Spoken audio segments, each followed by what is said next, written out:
श्री सूर्याय नमः। प्रिय श्रोताओं, आप सबका फिर से स्वागत है हमारे चैनल में। आज रविवार है और रविवार का दिन सूर्यदेव को समर्पित माना गया है। ज्योतिष शास्त्र के अनुसार सूर्यदेव को 9 ग्रहों में राजा माना गया है।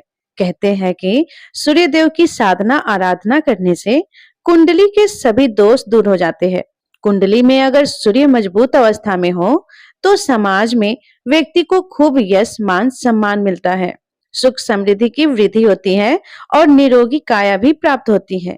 इसीलिए सूर्यदेव की पूजा के साथ साथ रविवार के दिन इस कथा को सभी को जरूर सुनना चाहिए। प्राचीन कथा के अनुसार एक बार एक नगर में एक वृद्धा रहा करती थी।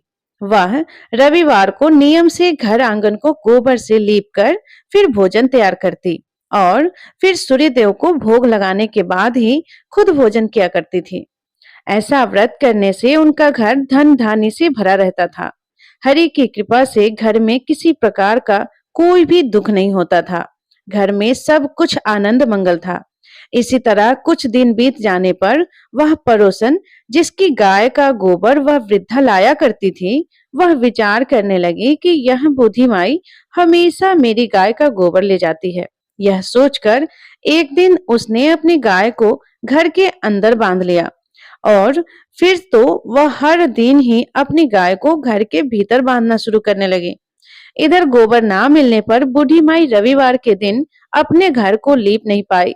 इसलिए ना उन्होंने भोजन बनाया और ना ही भगवान को भोग लगाया और ना ही खुद भोजन किया। इस तरह उन्होंने निराहार व्रत किया। सुबह से शाम हो गई, शाम से रात हो गई और वह बूढ़ी माई भूखी ही सो गई।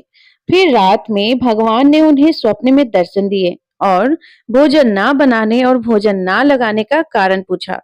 तब बूढ़ी माई ने सूर्यदेव को बताया कि गोबर ना मिलने के कारण आज वह भोजन नहीं बना सकी।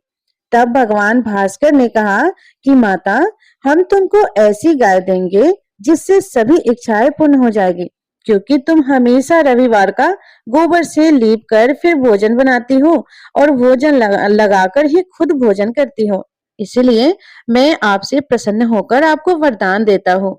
तब सपने में भगवान का यह वरदान पाकर जब बूढ़ी माई की आंख खुली तो देखा कि आंगन में तो एक बहुत सुंदर गाय और बछड़ा बंधे हुए हैं। गाय और बछड़े को देखकर वह खुश हो गई और घर के बाहर बांधकर उन्हें खाने को चारा डाल दिया।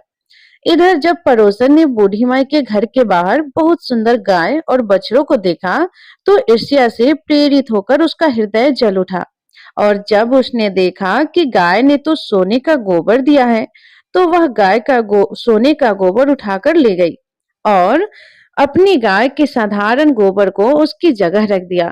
वह रोजाना ऐसा ही करती रही और इधर सीधी साधी बूढ़ी माई को कानों कान इसकी खबर तक नहीं होने दी।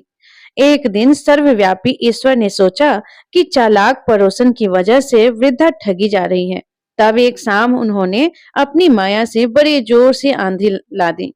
आंधी के डर से वृद्धा ने अपनी गाय को घर के भीतर बांध दिया। जब गाय ने गोबर दिया तो वह हैरान रह गई। फिर तो वह रोजाना अपनी गाय को घर के भीतर ही बांधने लगी। उधर पड़ोसन ने देखा कि गौ घर के अंदर बंधने लगी है और वह सोने का गोबर उठाने में कामयाब नहीं हो पा रही है, तो कुछ उपाय ना देखकर एक दिन पड़ोसन ने राजा के महल में जाकर सारी बात बता दी। पड़ोसन ने राजा से कहा, महाराज, मेरे पड़ोस में एक वृद्धा के पास ऐसी गाय है जो आप जैसे राजाओं के ही योग्य है और वह गाय रोजाना सोने का गोबर देती है। आप सोने से प्रजा का पालन कीजिए। वृद्धा भला उस सोने का क्या करेगी? राजा ने यह बात सुनी तो सुनकर अपने दूतों को वृद्धा के घर जाकर गाय लाने की आज्ञा दी।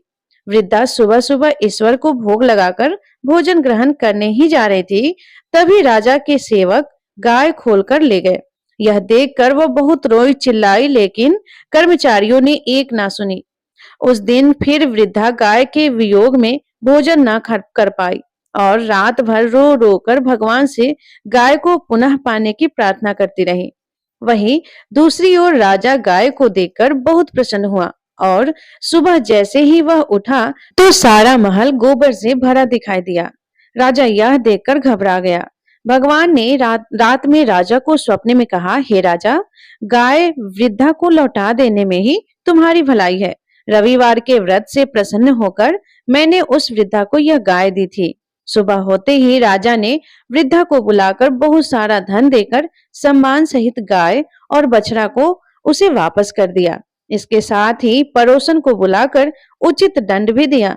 ऐसा करने से राजा के महल की गंदगी दूर हो गई और उस दिन राजा ने नगरवासियों को आदेश दिया कि अपनी समस्त कामनाओं की पूर्ति के लिए वे सभी रविवार का व्रत रखा करें। और जब प्रजा ने रविवार व्रत का पालन करके कथा का श्रवण किया तो उन सभी के घर में सुख, समृद्धि, धन के भंडार भर गए। ऐसी है रविवार व्रत की महिमा। तो सभी प्रेम से बोलिए सूर्य नारायण भगवान की जय।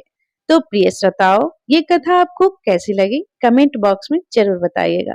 और यदि आप हमारे चैनल पे नए हैं तो चैनल को सब्सक्राइब करके बेल आइकन बटन को प्रेस जरूर कर लीजिएगा। धन्यवाद। राधे राधे। जय श्री कृष्णा।